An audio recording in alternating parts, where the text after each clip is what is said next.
Terrell Fournay is down in Homestead Forest. We have crews spread out all over the place. Let's check in with you, Terrell. More rain down there.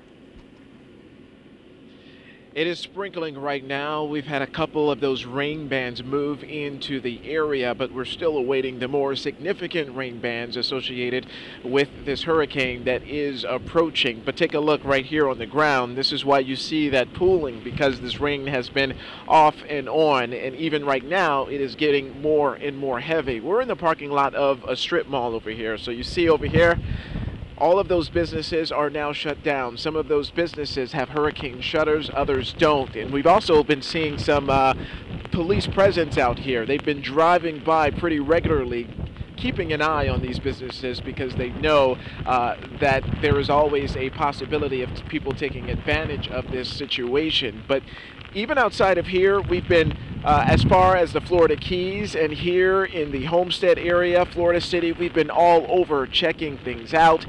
Let's show you what we've been finding. The first of many outer bands associated with Hurricane Irma pushed through Homestead just a little while ago. Gusty at times, but not even close to the punch that the storm is expected to deliver. Homestead residents are well aware of the threat, and earlier tonight, many of them scurried to grab last-minute groceries ahead of a strict deadline at this Publix. Inside is crazy, it's hectic. The lines are 15-20 minutes. I live here. I live down the street from here, so it's usually 3 minutes long. And the race to get fuel in the same area has been fruitless for many South Floridians. At one point, a mobile gas station had 2 lines that stretched all the way down the block, each car waiting for gas that eventually ran out in a matter of hours, even after a delivery of 9,000 gallons. Closed stations met drivers from Southwest Dade to the Middle Keys. Yeah, you have to have patience, find the right place, and you'll find fuel. And it worked out for you? Yeah, she was not going to let me have fuel, but she decided she would. Take a look at this. This is a construction site. Even the construction workers have vacated the premises. This is a brand new Publix that is being built here in the area between Marathon and Isla Mirada. We're told that the walls inside of this construction site have not yet been shored up. Back in Florida City, the famous fruit stand and farm called Robert Is Here has been busy prepping for the strong storm. The owner lost big during Hurricane Andrew 25 years ago and is bracing for another hit.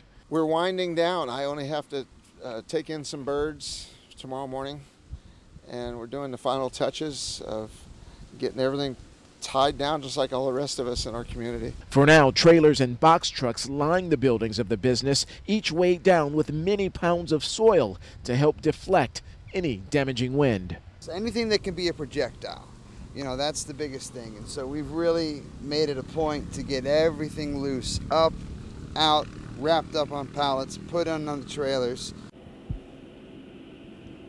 Robert Is Here, a very well-known business. They've been there for 57 years. But take a look at this palm tree. You can see it blowing in the wind when these rains start. They're not your normal rainfall because that wind blows that rain. Again, nothing significant right now, so we're not seeing, you know, that rain that really drives into your skin that we've experienced during prior storms. We know that the most significant parts of this storm have yet to hit, so that won't likely pick up until tomorrow. But people are faring well here in the Homestead area, but it's a ghost town out here. Not many cars driving up and down US 1, and again, all of the businesses are pretty much closed. And I was just about to ask you about that. What are you finding on the streets? Are people still trying to get out and try to get some last-minute items collected before Irma makes landfall? You know, right after this Publix grocery store shut its doors, there was a steady stream of people still trying to get inside. I would say even 2 hours after this grocery store closed, hoping that they would find these doors open, but that just did not happen. There was a strict cutoff. 8 p.m. is what the sign said on the outside that this business would be closing.